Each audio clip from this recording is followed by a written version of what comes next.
예, 12절부터 17절까지 보려고 합니다. 다 같이 읽으셔가지고요. 17절의 말씀 한 구절 읽고 좀 말씀 선포하겠습니다. 야고보서 2장 17절 말씀입니다. 같이 읽겠습니다. 이와 같이 믿음도 행위가 없으면 그것만으로는 죽은 것이니라. 기도하겠습니다. 하나님 아버지 정말 감사합니다. 오늘 귀한 시간 하나님 허락해 주셔서 형제랑 함께 야고보서에 있는 말씀을 가지고 같이 나누고자 합니다. 또 이 말씀을 통해서 저희들을 가르쳐 주시고 또 하나님 아버지 정말 믿음의 행위를 그대로 행하는 모든 성도들 되게 할 수 있도록 이끌어 주시고 정말 주 예수 그리스도의 은혜로 말마 저희가 구원을 받았습니다. 예수 그리스도의 형상을 닮을 때까지 우리가 자라나기를 원합니다. 이렇게 주의 말씀을 통해서 저희들 성장시켜 주시고 또 우리가 믿음이 있다고 말로만 하는 것이 아니라 또 믿음의 행위로 나타내 보여줄 수 있는 그런 모든 성도들 되게 해주시옵소서. 저를 감사와 영광 드립니다. 주 예수 그리스도 이름으로 감사하며 기도드렸습니다. 아멘. 자, 우리가 지난주에 왕가의 법에 대한 말씀을 나눴습니다. 여러분, 그리스도인들, 구원받은 그리스도인들은 율법 아래 있지 않습니다. 그렇죠? 자, 여러분, 이거 좀 알고 가셔야 되는데, 어떤 부분이냐면, 자, 여러분, 아까 상위법이라 했죠? 상위법 우선 법칙, 그 다음에 특별법 우선 법칙이라 세상에도 있는데, 대부분 사람들이 이제, 물론, 오직 믿음으로 구원을 받습니다. 뭐라고요? 혼의 구원을 받는 것은 오직 믿음이에요. 근데 그 믿음이 누구 믿음이에요? 예수 그리스도의 믿음이에요. 그분 아들의 믿음이란 말이에요. 그러니까 세 분 하나님께서 창세 전에 계획하셨어요. 이 구원 계획을, 대속의 계획을. 때가 차서 그 세 분 말씀이신 하나님께서 사람의 몸을 입고 이 땅에 오셨어요. 그 계획대로. 그 계획을 하셨는데 세 분만 계획하시고 안 알려주면 사람들이 알아요, 몰라요? 모르죠. 그래서 구약 성경을 통해서 점차적으로 크게 보여주는 거예요. 처음에는 여자이시라는 말씀을 통해서, 그 다음 아브라함을 통해서, 다윗 시기에 대응해서, 그렇게 해서 점차적으로 구체적으로 싹 보여주는 거예요. 그렇게 예언되어 있어요, 구약 성경에. 그 계획이, 세 분이 하신 계획이 말입니다. 계획을 준비하셨고 그 계획을 보여줬단 말이에요. 그래서 사람들이 그 계획, 말씀을 통해서 하나님 계획을 알 수가 있어요, 구약 성경을 통해서. 그래서 정확하게 시간이 되어서 예수님 그 대속의 계획을 이루시기 위해서, 그 계획을 이루시기 위해서 말씀이신 하나님이 사람의 몸을 입고 이 땅에 오신 게 예수님이에요. 아멘. 그렇죠. 그게 요한복음 말씀 1장 1절부터 말씀이잖아요. 주 말씀이 계시니라. 말씀이 하나님이 함께 계셨고 그 말씀이 곧 하나님이시더라. 그 말씀이 사람의 힘을 입고 이 땅에 오신 부분들을 1장 14절에 요한복음에 나타나 있잖아요. 그죠? 그 계획대로 오셨어요. 그리고 그 계획을 이루신 사건이 뭐냐면 십자가의 죽음이었단 말이에요. 그렇죠? 네. 그래서 그 대속의 그 모든 그 대속의 진리를, 대속의 그 계획을 다 이루셨고, 그 계획을, 그 사역을 끝마치셨어요. 그래서 it is finished 하면서 끝마쳤도다라고 이렇게 말씀했잖아요. 당신의 그 대속의 사역을, 그 계획을 끝마쳤단 말이에요. 그래서 모든 것을 다 끝마쳤고, 그 율법 아래에 있던 모든 사람들이, 그 법 아래에 있던, 율법 아래에 있던 모든 사람이 대속하기, 그 율법에서 대속하기 위해서 십자가에 죽으셨단 말이에요. 그게 그리스도의 믿음이에요. 그게 하나님 아들의 믿음이었단 말이에요. 그분의 아들의 믿음이었어요. 내가 사람이 돼가지고 이 땅에 내려가가지고 십자가의 대속을 함으로 말하면 모든 사람들이, 믿는 모든 사람들이 영원한 생명을 얻을 수 있다라는 게 그분의 아들의 믿음이었어요. 그 믿음이 있어, 그 믿음으로 이 땅에 오셨고, 그걸 이루신 게 십자가의 사건이란 말입니다. 그러면 우리가 어떻게 그 믿음을 받을 수 있어요? 그 아분의 아들의 믿음을 어떻게 받아요? 선물로. 내가 빌리브함으로, 리시브함으로. 내가 마음을 열고 하나님께서 우리에게 이렇게 계획을 하셨고 준비하셨고 이렇게 하셨구나라고 받아들이는 거예요. 이때에 그분의 아들의 믿음이 내게 선물로 주어지는 거예요. 그래서 이 믿음을 통해 우리는 구원을 받고 영원한 생명을 얻고 하늘나라 간단 말입니다. 그 믿음은 내게서 있는 거예요? 아니에요. 이미 구약에 계획하셨고 준비했던 모든 그분의 믿음을 내게 선물로 준 거예요. 이거는 누가 뺏어갈 수가 없어요. 아시겠습니까? 그래서 구원이 영원토록 보증된다는 거예요. 왜? 그거는 나로 말미암아 된 게 아니고 그분의 아들의 믿음을 통해서 우리가 받아들이고 말미암아 선물로 받은 것이기 때문에 이거는 어느 누구도 뺏어갈 수가 없어요. 내 행위가 정말 악하고 더럽고 했을지라도 그거는 내가 구원받기 전의 행위와 구원받기 이후의 행위 다른 거예요. 무슨 말 알겠습니까? 구원받기 전의 행위는 그걸로 말미암아 영원한 지옥 갈 수밖에 없지만 그분의 아들의 믿음으로 말미암아 구원을 받고 난 이후에 물론 그렇게 살면 안 되겠지만 혹여나 나쁘게 죄를 짓고 살았지 그 죄로 말미암아 지옥 갈 일이 없단 말입니다. 아시겠습니까? 보상이 사라지는 것이지. 이해됐어요? 근데 이 부분들을 잘 이해가 안 되시면 구원을 받고 나서 어떤 행위에 대한 부분들을 이야기를 하면 다시 율법 이런 얘기를 들먹여요, 사람들이. 무슨 말이겠습니까?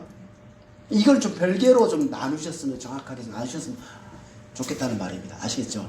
오늘도 이제 행위가 없는 믿음에 대한 부분들을 나누고자 하는데 이 부분을 좀 아셔야 되겠고 우리가 또 한 가지는 뭐냐면 이제 우리가 이제 구원을 받았어요. 구원을 받고 나서 우리가 선한 행위를 해요. 그렇죠? 하나님 뜻대로 선한 행위를 하고 믿음의 행위를 한단 말입니다. 사람들은 그런 행위를 가지고 율법적이다, 율법의 행위다 뭐 이런 식으로 이야기를 하는데 절대 그렇지 않습니다. 이미 십자가에서 다 이루어졌어요. 다 하나님의 사이 예수님 다 하셨어요.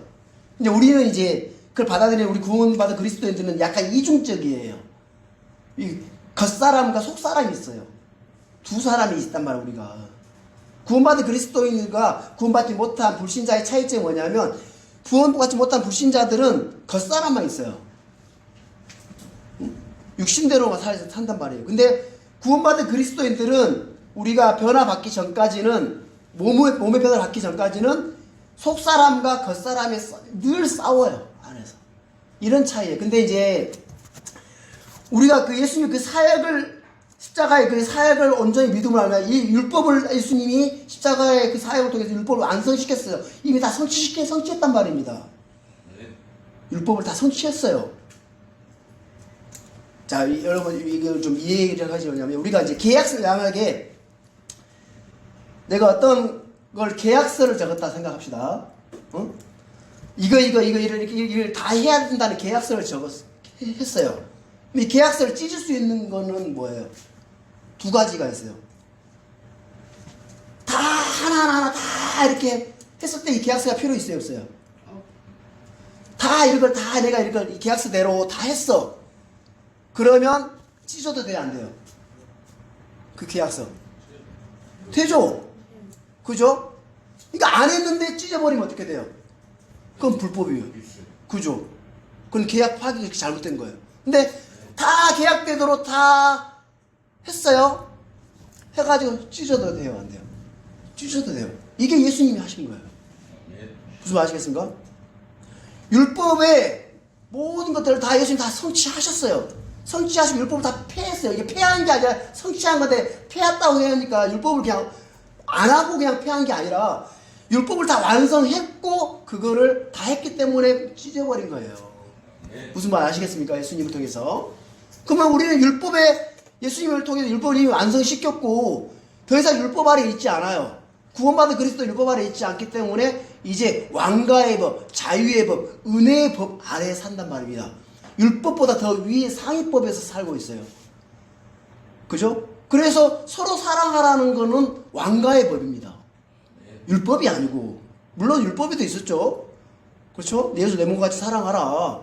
근데 내 이웃을 내 몸과 같이 사랑하라. 그 이웃을 사랑하로 말미암아 이 율법을 완성시키는 거예요. 왜냐면 이제 우리가 뭘 해가 되냐면 우리 법이 없는 사람이 아니라 왕가의 법, 자유의 법, 의의 법을 따라 살아가는 그리스도이단 말입니다. 법이 없는 사람이 아니라 법이 있어요. 어떤 법? 율법보다 더 위에 상위법이 있어요. 왕가의 법. 그 왕가의 법을 성취해 나가야 되는 거예요, 우리가. 그러면 행해야 돼, 안 행해야 돼요? 행해야죠. 그 행위를 우리는 계속 이야기를 하는 거예요. 이해됐습니까? 근데 그럼 우리가 율법의 생명의 성령의 법에 따라 삶을 살아요. 왕가의 법에 따라, 은혜의 법에 따라 형제를 사랑하고 형제를 위해서 희생하고 형제를 위해서 교회에서 어떤 봉사를 하고 희생을 한단 말입니다. 교회를 위해서. 이거는 뭐냐면 나로 인해서 이 왕가의 법이 성취되어지는 것이 아니라 이미 왕가의 법을 예수님을 통해서 다 이렇게 우리에게 다 성취해 놨어요. 다 우리가 말씀을 통해서 믿음으로 삶을 사는 건데, 그때 우리가 이제 내가 이제 하나의 자녀로서의 삶을 살아야겠다 싶은 마음이 들고, 그 말씀을 통해서 아, 내가 이렇게 살지 못했기 때문에 내가 회개하고 이렇게 살아야겠다 가지고 그 삶을 살잖아요. 그러면 어떻게 이루어지냐? 나로 인해서 그게 이루어진다. 이미 이루어졌지만 내 안에서 이루어지는 겁니다. 왕가의 법이 성취되어진 거야. 내가 성자가 변화되는 거예요. 이해됐습니까? 나로 인해서 왕가의 법이 성취되어진 거 아니라 이미 왕가의 법은 우리에게 주어졌어요. 다만 내 안에 겉사람과 속사람이 있기 때문에 내 싸워요. 그래서 우리는 늘 왕가의 법을 성취하라 하잖아요. 성경에 왕가의 법 성취하라. 나로 통해서 성취하라 그래요.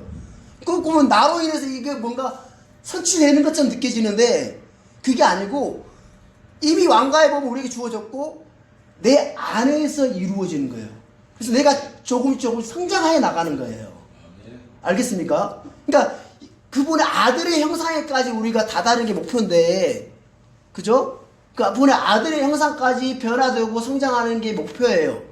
근데 우리는 이 땅의 삶을 통해서 물론 우리가 몸의 변화를 받고 하늘나라 가지면 아들의 형상으로 변화됩니다. 그렇죠? 이 땅의 삶을 사는 동안 왕가의 법을 성취해 나가는 삶을 우리가 살아가는 거예요. 그래서 내가 형제를 사랑하고 교회를 사랑하고 희생하고 봉사함으로 말미암아 그 왕가의 법이 내 안에서 성취가 되어지는 겁니다. 이 부분 좀 이해가 되십니까? 아시겠습니까? 사람들이 이걸 잘 모르면 제가 정말 인간의 의다 하면서 뭔가 선을 행하고 뭔가 막 하면 율법의 행위처럼 이렇게 생각을 하는데 절대 그런 게 아니에요. 율법의 어떤 그런 행위로 말미암아 내가 의롭게 되어지려고 하는 게 아니라 내 안에서 왕가의 법을 성취하기 위해서, 내가 변화받기, 내가 성장하기 위해서 그 일들을 하는 거예요. 예수 아들의 형상으로 변화되기 위해서 성장하고 그렇게 하라는 거예요. 무슨 말이 이해됐습니까? 이 부분들을 좀 여러분들이 잘 아시고 이렇게 하셨으면 좋겠습니다. 아시겠죠? 자, 우리 본문 보겠습니다. 자, 12절 보겠습니다. 12절. 너희는 자유의 법에 의해 심판받을 자처럼 말하고 행하라. 자유의 법이 나왔죠. 왕가의 법, 자유의 법, 의의 법, 은혜의 법 다 같은 말입니다. 같은 뜻이고 같은 말인데 달리 쓰는 말이죠. 그래서 내가 방금 얘기했던 크리스천들은 모세의 율법 아래 있지 않지만 왕가의 법을 성취해야 하고 자유의 법에 따라 말하고 행해야 되는 거예요. 아시겠습니까? 성도들에게는 믿음의 법이 있고 의의 법이 있고 그 따라야 할 생명의 법이 있어요. 따라야 할 법이 없는 게 아닙니다. 법이 있어요. 아시겠습니까? 법 없이 무법주의자처럼 살아가는 게 성도가 아니다는 겁니다. 우리가 지금 죄에 대해서 정죄나 저주, 지옥 심판을 받아야 안 받아요? 우리는 안 받습니다. 받지는 않지만 우리가 한 행위에 대해서는 심판과 보상을 받게 되어 있어요. 아시겠습니까? 그래서 우리가 이 땅의 삶을 사는 동안 자유의 법에 따라 말하고 행해야 되는 거예요. 왜? 그 행위와 말이 심판을 받기 때문에. 이 심판은 불신자들이 받는 심판과 전혀 다른 심판이에요. 아시겠습니까? 그래서 모든 구원받은 그리스도인들이 이 하나님의 심판에 대한, 불신자들 뿐만 아니라 우리 구원받은 그리스도인도 마찬가지고 하나님의 심판에 대한 인식이 가지고 있다면 두려움 가운데 살 거예요. 그렇죠? 내가 행한 모든 일, 내가 행한 모든 말, 내가 행한 모든 생각까지 주님께서 감찰하시고 심판하신다는 이 사실을 정확하게 인식하고 두려움 가운데 산다면 그 정말 잘 살아가는 그리스도인이에요. 그래서 그렇지 않다는 거예요. 대부분이 구원받은 그리스도인이다 하지만 이 부분에 대해서 두려움 가운데 살지 않는다는 거예요. 그래서 우리가 말 조심하라 그러잖아요. 그죠? 저도 솔직히 요즘 개인적으로 그래요. 하루에 시작을 할 때에 내가 입술로 죄를 짓지 않게 해달라고 기도하는 가운데 시작하거든요. 하루 시작. 내 입술로 하나님 앞에 죄를 짓지 않게 되기를. 그래서 우리가 말을 하더라도 갈수록 말이 줄어드는 것 같습니다. 말을 좀 줄이려고 하는 그런 인식을 좀 많이 하는 것 같아요. 저 개인적으로. 회사에 가서라도 이 직장생활 하더라도 혹여나 뭐 이 말 실수로 말로 말미암아 담을 수가 없잖아요. 말이 입에 나와버리면. 그쵸? 그래서 좀 이렇게 파수꾼을 둔다고 그러죠. 성경에 보면 파수꾼인데 입 앞에 파수꾼을 두는 건데 그런 부분들을 좀 생각을 많이 하게 되는 것 같아요. 그래서 우리는 자유의 법에 따라 심판받을 자들을 행해야 되는 거예요. 왜? 우리는 다 그리스도 심판석 앞에 우리 행한 일들과 자신에 대해서 회개 보고를 해야 되기 때문에. 그렇죠. 우리가 일상에서 한 모든 말은 심판의 대상입니다. 자, 우리가 마태복음 성경 놔두고 마태복음 12장 36절 한번 찾아볼게요. 마태복음 12장 36절입니다. 12장 36절에 있는 말씀입니다. 찾으셨으면 다 같이 읽어보겠습니다. 오직 내가 너희에게 이르노니 사람들이 무슨 쓸데없는 말을 하든지 심판날에 그것에 대하여 회개 보고를 하리라. 자, 우리 찬양과 감사와 더불어 또 덕을 끼치는 선한 말을 하는 우리가 그런 말들을 해야 돼요. 그렇죠? 그런 말 하는 게 아니라 오히려 정말 이렇게 시기하고 질투하고 혹여나 욕설이나 헐뜯고 판단하는 말을 한다면 심판을 날에 두려워해야 되는 거예요. 왜? 말은 우리 마음에 가득한 그대로 나오기 때문에. 여러분, 내 마음에 가득한 그것이 말로 나오는 거예요. 아시겠습니까? 그 사람의 말을 들어보면 그 사람의 마음이 어떠한지를 알 수가 있는 거예요. 그래서 우리가 말을 조심해야 되는 거예요. 자, 예수님께서 산에서 이렇게 말씀을 선포할 때에 가장 중요하게 설교한 행동윤리라고 할까요? 행동윤리도 이 말에 대한 것이었습니다. 우리는 우리의 입술은 하나님께 드리는 희생물이 되어야 되는 거예요.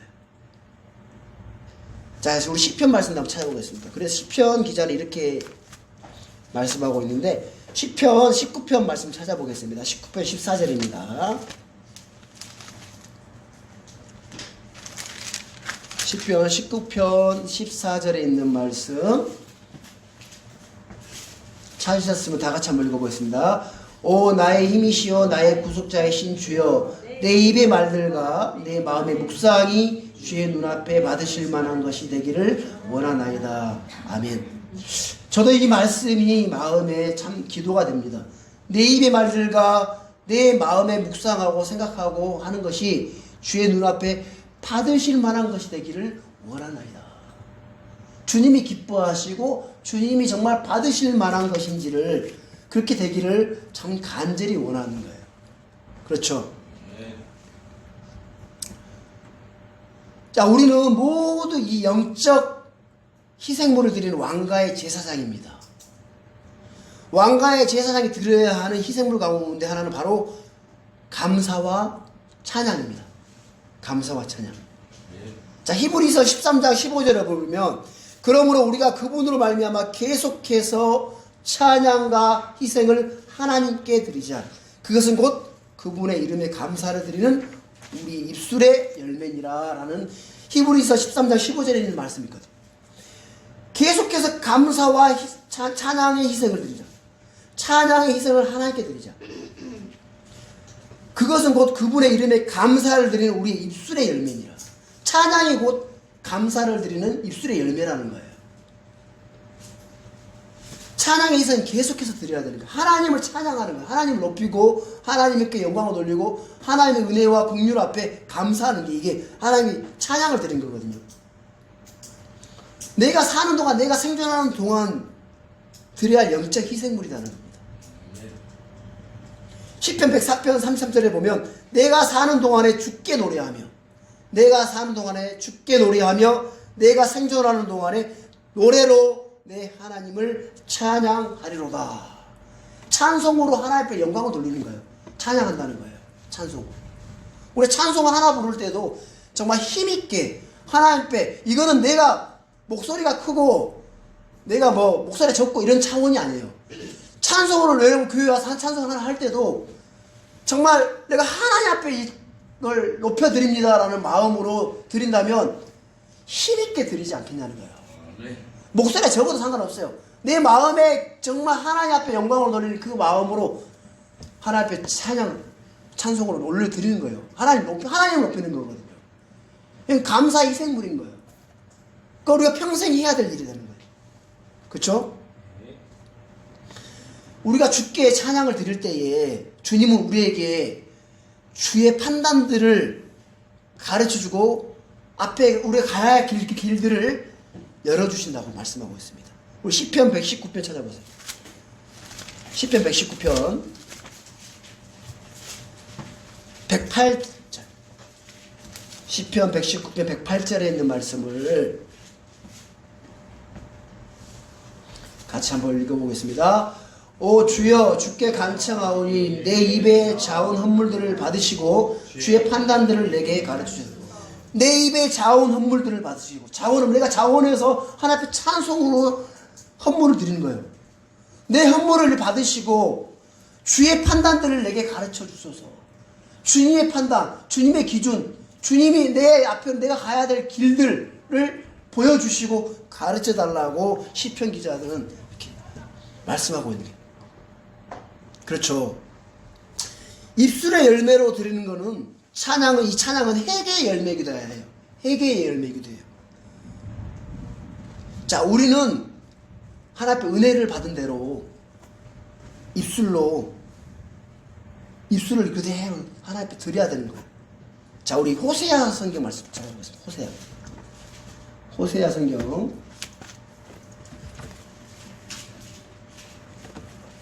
호세아 14장 2절 말씀입니다.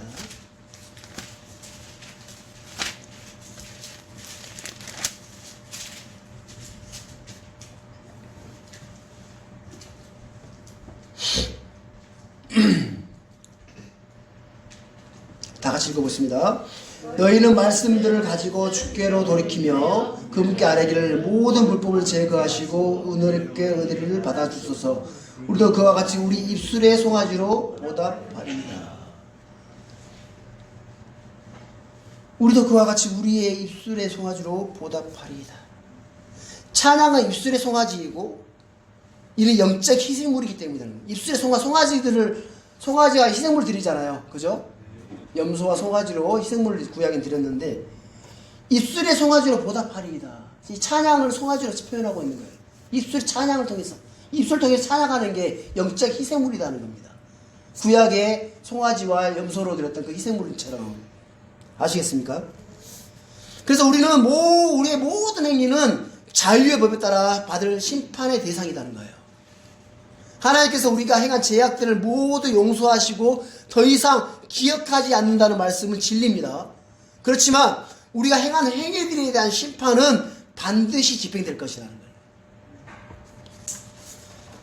그리스도의 심판사가 구원의 여부나 형벌의 여부가 아닌 보상의 여부, 보상을 받을 수 있느냐 없느냐에 따라 그걸 결정짓는 심판이기 때문에 우리가 살아생전 행한 모든 일은 불로써 시험하시는 겁니다. 그래서 그게 금과 은과 보석으로 남아있으면 우리에게 영광으로 주어지겠지만 지푸라기나 썩어질 것들이 다 불타 없어지면 그건 다 사라져버리는 거예요. 그래서 우린 자유의 법에 따라 말 조심하고 심판받을 것처럼 그렇게 삶을 살아야 되는 거예요. 아시겠습니까? 우리 본문 오겠습니다. 야고보서 13절, 2장 13절. 말 조심해야 되겠죠? 그렇다고 막 쩔쩔매고 이런 게 아니라 자유법에 따라 하나님 앞에 은혜 입을 마음으로 그렇게 살면 됩니다. 자, 13절. 긍휼을 베풀지 않는 자는 긍휼 없는 심판을 받으리라. 긍휼은 심판을 이루고 기뻐하느니라. 본문에 따르면 긍휼을 베푸는 자와 긍휼을 베푸지 않는 자에 대한 심판이 다릅니다. 다른 사람에게 긍휼을 베푸지 않는 자는 하나님께 긍휼 없는 심판이 임할 것이고, 긍휼을 베푸는 자는 긍휼로서 심판을 이기게 된다는 거예요. 자, 우리 모두 하나님의 풍성한 긍휼로 은혜를 입었습니다. 생명을 얻었죠. 자, 우리의 지난 삶은 솔직히 의라고 찾아볼 수 있었어요, 없었어요? 정말 죄인이었잖아요. 죄를 짓는 그런 삶이었어요. 지금 현재 삶도 실제로 그렇게 특별하게 보잘것 없습니다. 성경에서 최초로 긍휼을 구하고 그 긍휼을 입은 사람이 롯이라고 볼 수 있습니다. 롯을 보면 소돔과 고모라, 그 정말 제약된 세상에 그 소돔과 고모라에 들어가 살면서 정말 그 제약된 그런 사람들의 모습들을 보면서 그 영혼이 정말 힘들었죠. 롯이. 그런 롯에게 하나님께서 긍휼을 베풀어 주셨어요. 불과 유황으로 롯과 소돔과 고모라를 심판하려고 했을 때에 하나님께서 천사들을 보내서 롯과 그의 가족들을 구원하실 계획을 하셨고, 그렇게 긍휼을 베풀어 주셨단 말입니다. 우리 그 성경 한번 찾아보겠습니다. 창세기 19장 한번 찾아볼게요. 창세기 19장 16절입니다. 19장 16절. 창세기 19장 16절에 있는 말씀을 다 같이 한번 읽어보겠습니다. 그가 망설임에 그 남자들이 그의 손과 그의 아내의 손과 그 딸의 손을 잡았더라. 주께서 그에게 긍휼을 베푸셨으므로 그들이 그를 데리고 나아가고 그 도시 밖에 두니라. 롯은 솔직히 그때도 망설였어요. 그러니까 소돔과 고모라 천사들이 와가지고 그렇게 불과 유황으로 심판할 거다라고 그 얘기 소식을 들었지만 망설였다는 거예요. 바로 나가는 게 아니라. 그런 롯에게 주께서 그에게 긍휼을 베푸셨으므로 그들이 그를 데리고 나아가 그 도시 밖에 두니라. 그런 롯을 향해서 천사들이 하도 망설이니까 두 손 잡고 데리고 나간 거예요. 긍휼을 베풀어 주셨단 말이에요. 하나님께서. 우리가 받은 은혜와 긍휼을 생각하면 솔직히 용서 못할 사람이 있어요, 없어요? 솔직히 없습니다. 긍휼로 대해주지 못할 사람이 아무도 없다는 거예요. 내가 받은 은혜와 긍휼을 생각해보면 형제에 대한 우리의 태도는 있잖아요. 그 주님에 대한 우리의 태도라고 볼 수 있어요. 그러니까 하늘에서 비가 내려오면 옆으로 펴집니다. 그러니까 하나님 앞에 은혜와 긍휼을 입은 사람이면 그 은혜와 긍휼이 너무 크다면 주위 옆에 있는 형제 자매들 향해서 은혜와 긍휼을 베풀어 줄 수밖에 없다라는 거예요. 아시겠습니까? 네. 자, 사도 바울, 지난번 우리가 사도 바울 형제님을 통해서 사도 바울의 어떤 생애를 보면서 우리가 봤잖아요. 성경을 통해서. 네. 사도 바울을 회심하기 전에 그리스도인들을 엄청나게 핍박하고 죽였던 사람이었습니다. 그렇죠? 네. 그런 그가 다메섹에 가는 거예요. 다메섹에 가는 그것도 대제사장에게 허락을 받고 정말 당당하게 그 그리스도인들을 다 죽여 데려오려고 다메섹 가는 도중에 하늘로부터 빛이 임해서 예수님을 만나게 됐단 말입니다. 그랬을 때에 주님 만났을 때에 주님은 그 사울에게 뭐라고 해요? 사울아 사울아 어째 네가 나를 핍박하느냐 하시거늘 내가 대답하되 주여 누구시니까 하니 그분께서 내게 이르시되 나는 네가 핍박하는 나사렛 예수라 하시더라. 사도행전 22장 10절 8절에 나와 있거든요. 자, 사울이 그 형제들을 그리스도인들에게 대했던 태도가 주님께 대한 태도라는 거예요. 왜 나를 핍박하느냐라는 거예요. 그리스도인들을 핍박했는데 예수님을 핍박했다라는 거 말씀하고 있는 거예요. 그렇죠? 그러니까 네가 핍박한 그 그리스도인들을 핍박하는 그것은 그 사람들을 핍박하고 죽이려고 하는 게 아니라 나에 대한 태도다라고 성경을 통해서 사도들에게 이야기를 해주는 거예요. 예수님께서. 그렇죠? 우리는 지금 하나님을 섬기고 그분의 진리의 말씀을 따르며 성경되고 믿고 실행하겠다라는 그 모토 아래 우리가 모여 있습니다. 그렇죠? 그렇잖아요. 우리 그리스도인이라면 하나님을 섬기고 그분 진리의 말씀을 따르면서 성경대로 믿고 실행하겠습니다라는 그 마음을 가지고 우리가 교회에 와서 그렇게 배우고 공부하고 실행하려고 하잖아요. 그렇죠? 그렇다면 형제를 뜨겁게 사랑하고 섬기고 긍휼을 베풀어야 한다는 거예요. 그렇습니까? 안 그렇습니까? 그렇죠? 성경을 사랑하는 사람, 말씀을 읽고 두려워하며 지키고자 하는 사람은 누구나 형제를 사랑하고 이웃들을 사랑합니다. 마태복음에 보면 빚을 탕감받은 어떤 사람이 있었어요. 그렇죠?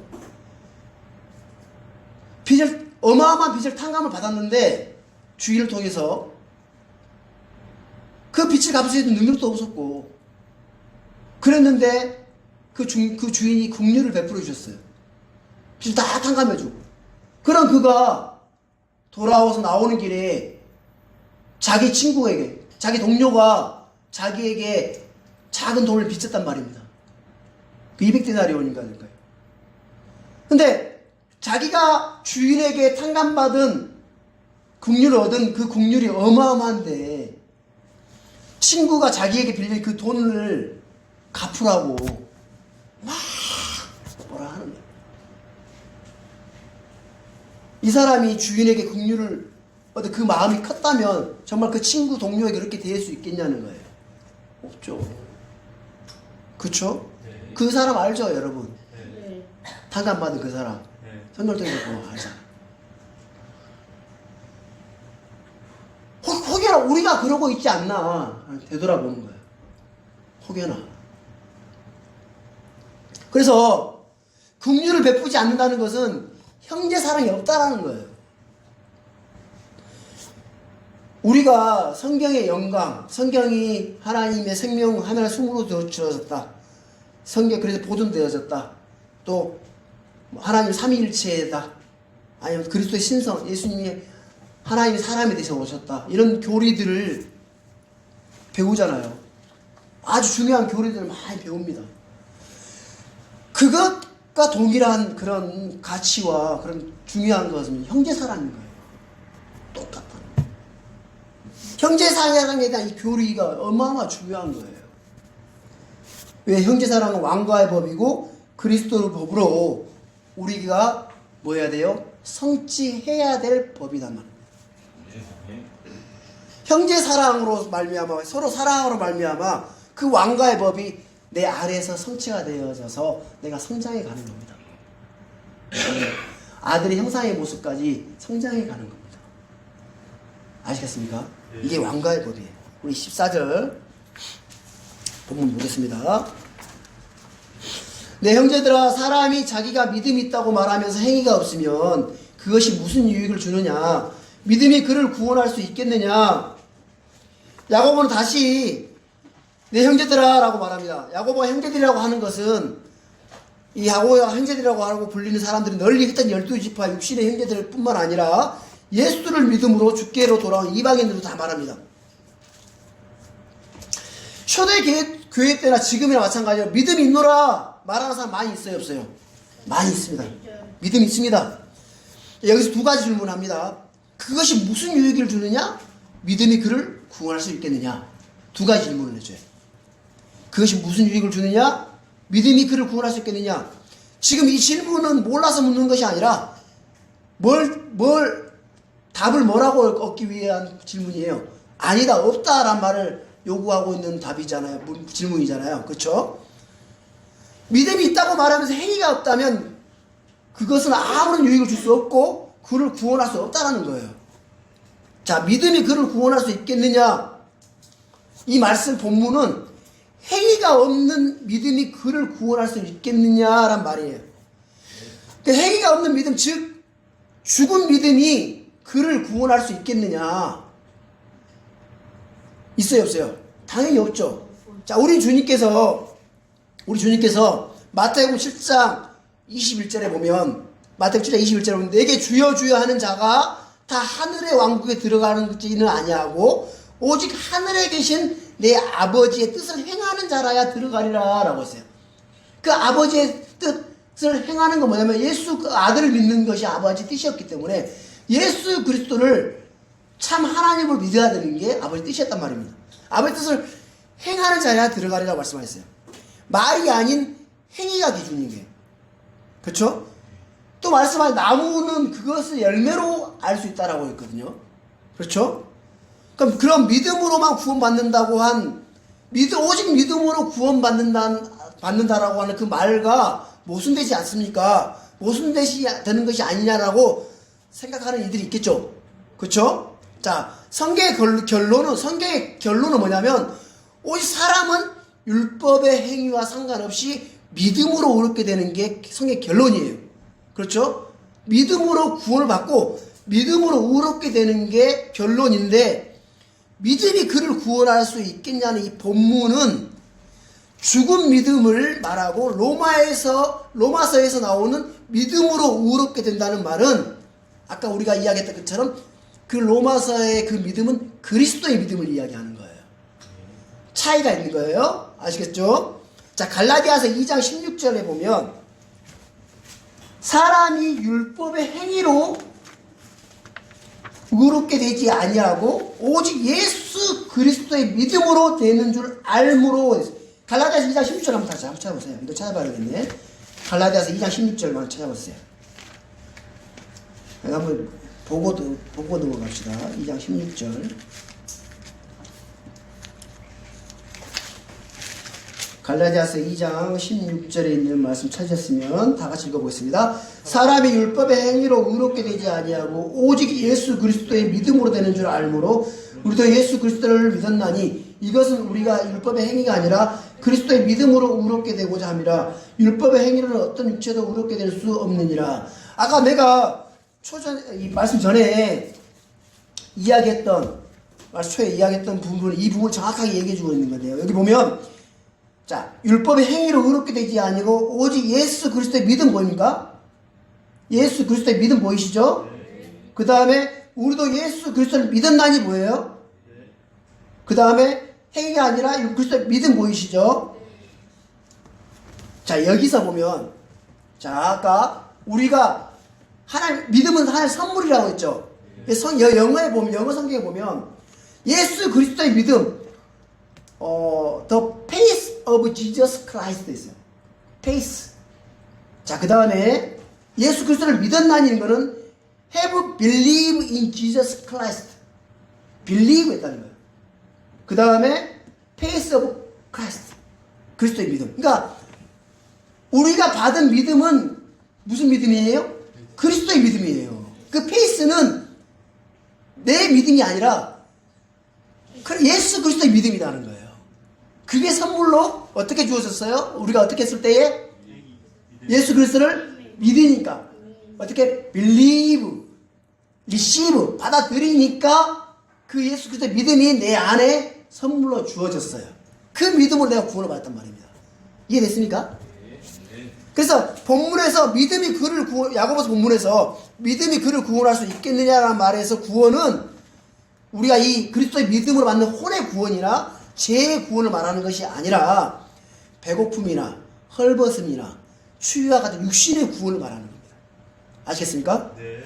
믿음이 있다고 말하면서 긍휼을 베풀지 않으면 그 믿음이 그 사람의 헐벗음이나 주림을 해결해 줄 수 없다라는 말인 거예요. 이해되셨어요? 자, 빵이 필요한 사람에게 전도지를 주면서 예수 그리스도를 믿으십시오, 기도해 주겠습니다라고 하는 게 맞아요? 빵 하나 사가지고 갖다 주는 게 맞아요? 그죠? 그 행위가 이 사람에게는 구원인 거예요. 아시겠습니까? 그걸 이야기하고 있다는 겁니다. 이해되셨죠? 자, 이 부분들을 정확하게 알 수 있도록 그 다음 구절에 본문 야고보서 2장 그 다음 글 정확하게 나와 있어요. 야고보서 2장 15절 16절 말씀 읽어보겠습니다. 15절 16절 다 같이 읽어보겠습니다. 만일 형제나 자매가 헐벗고 일용할 양식이 없는데 너희 중에 누가 그들에게 이르되 평안히 떠나가라 너희는 따뜻하게 하고 배부르게 하라 하고는 몸에 필요한 그것들 너희가 그들에게 주지 아니하면 그것이 무슨 유익을 주느냐. 유익을 줘요? 아니요. 그러니까 우리가 때로는 그런 것도 있는 거예요. 기도해 주겠습니다. 예를 들어서 형제가 아파. 병원에 입원을 했어. 아니 때로는 형제가 가난해요. 양식이 없어가지고 힘들어. 그래서 우리가 주위 형제자매를 잘 살펴봐야 되는 게 내 일만뿐 아니라 남의 일도 살펴라는 이유가 뭐냐면 그런 거예요. 기도하겠습니다. 믿음으로 기도하겠습니다. 그게 그 사람의 주림이나 그 사람의 병을 그 사람이 어떤 병원비가 없어가지고 힘들어하는 그거를 구원할 수 있겠어요? 없어요. 단돈 5만이라 단돈 10,000원이라도 그 사람에게 손에 쥐어주는 게 그 사람 구원할 수 있는 거예요. 무슨 말 알겠습니까? 그러니까 기도 좋죠. 기도 좋죠. 기도하는 게 당연하게 기도해야 되는 거고 중보기도 해야 되는 거지만 정 우리가 살펴봐서 그 형제의 주림이나 살펴봐서 그게 필요한 그 사람에게 필요한 것들을 주는 그것이 그 사람에게 유익을 주고 하나님 기뻐하시는 일이라는 거예요. 이게 믿음의 행위라는 겁니다. 이해되셨습니까? 이걸 하라는 거예요. 이걸 아시겠죠? 그래서 믿음이 있노라고 말하는 형제들이 행위가 없는 예를 보여주고 있는 거예요. 어떤 사람이 헐벗고 있는데 추위에 떨고 있는데 내 옷을 하나 벗어가지고 주는 게 그게 구원하지. 그죠? 말만 하고 행위가 없다면 그게 그 사람에게 무슨 유익이 주고 그것을 구원할 수 있겠냐는 거예요. 그 구원에 대한 부분입니다. 이해되셨습니까? 그래서 우리는 주님께 받은 대로 있잖아요. 적극적으로 형제들을 돕는 적극적으로 사용해야 됩니다. 선교사님들 선교비 드리고 그죠? 지역교회 약한 지역교회가 있으면 지역교회 섬기고 마케도니아 형제자매들은 그 가난한 가운데 그죠? 적극적으로 바울을 섬겼어요. 지역교회를 섬겼어요. 그러니까 물질이 많고 적음이 아니라 그 마음인 거예요. 마음. 그 마음에 정말 하나님을 향한 뜨거운 마음이 있고 복음을 향한 뜨거운 마음이 있다면 솔직히 우리는 너무 풍요롭게 삽니다. 그렇죠?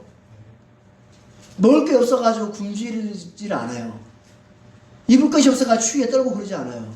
너무 많아가지고 옷장 열어가지고 뭘 입을까 염려 걱정하지 옷이 없어가지고 옷을 추위에 떨고 막 이러지 않는다는 거예요. 우리 너무 풍요로워요. 특별히 하나님의 큰 은혜를 입었어요. 긍휼과 은혜를 입은 사람이.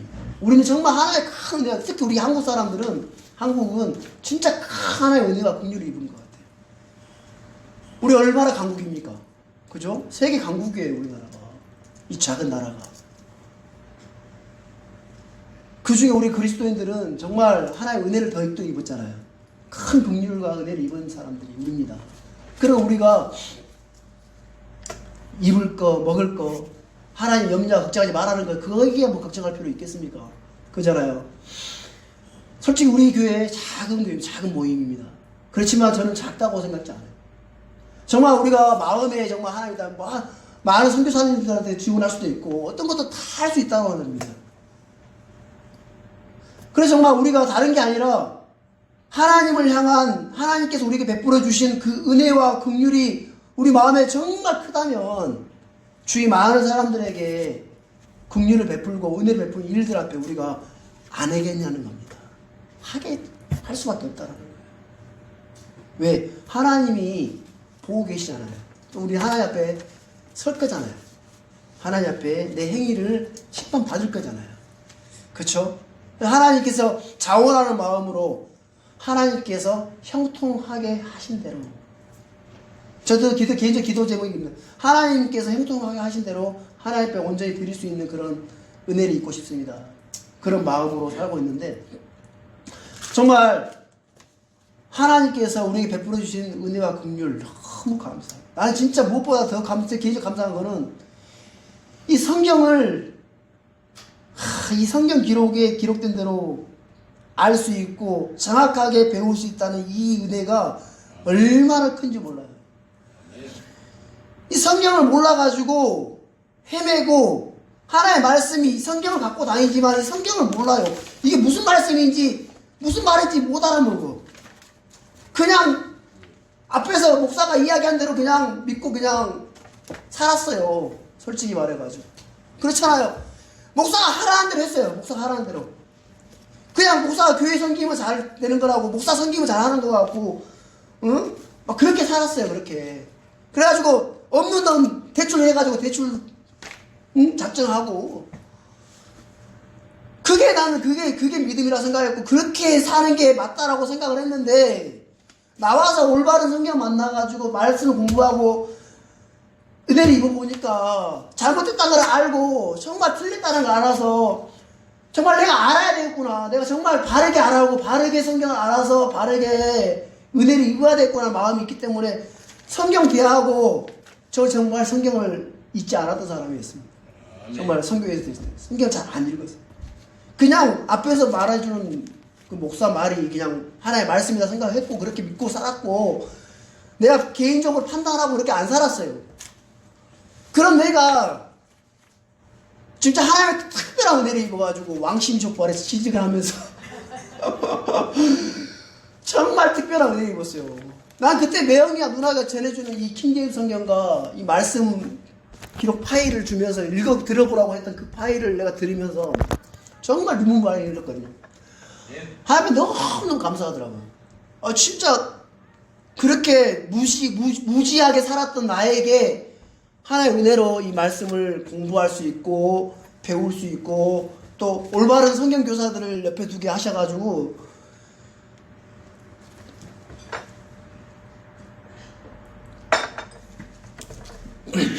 죄송합니다.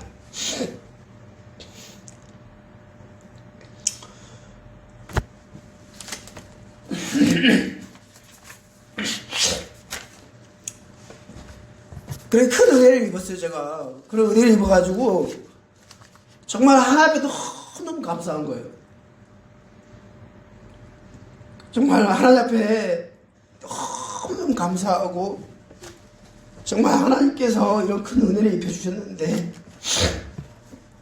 정말 이 은혜를 많은 사람들에게 또 이걸 알지 못하는 사람들에게 정말 같이 나누고 싶고 그리스도 그 심판석 앞에서 하나님 앞에 잘했다 정말 신실하게 잘했다라는 이 평가를 받고 싶은 거예요. 하나님 앞에. 그래서 정말 이 은혜를 모든 사람들이 같이 잊고 싶은데 정말 그런 은혜를 잊고자 정말 기도하고 있고 정말 이걸 알지 못하는 그 많은 사람들에게 정말 전하고 싶은 마음이 있거든요.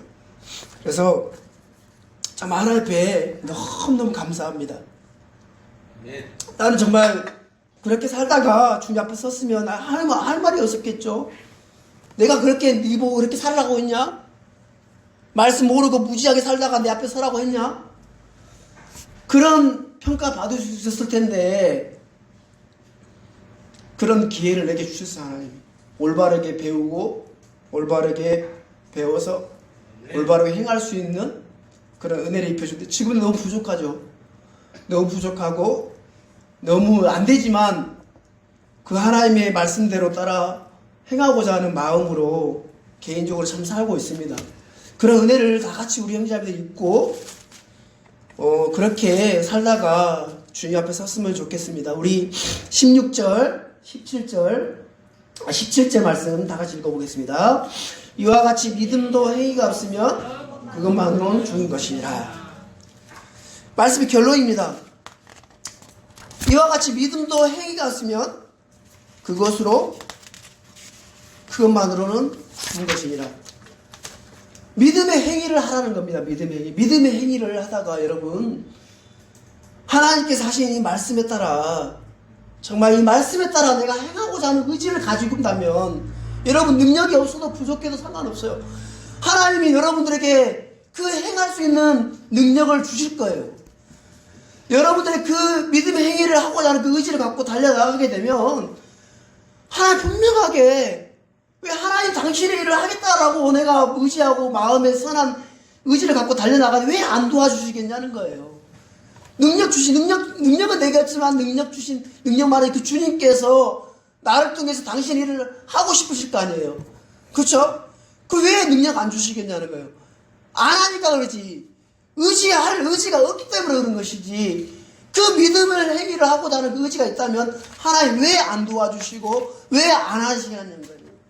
그렇죠? 우리 정말 마음에 이런 부분들을 저 개인적으로 회개하고 하나님 정말 믿음의 행위를 따라 정말 살고 싶습니다. 믿음의 행위를 하고자 합니다. 형제 사랑을 뜨겁게 정말 하고자 합니다.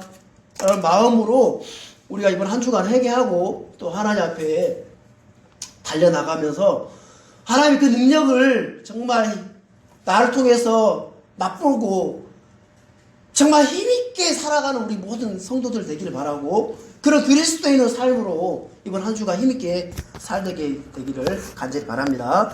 마치겠습니다.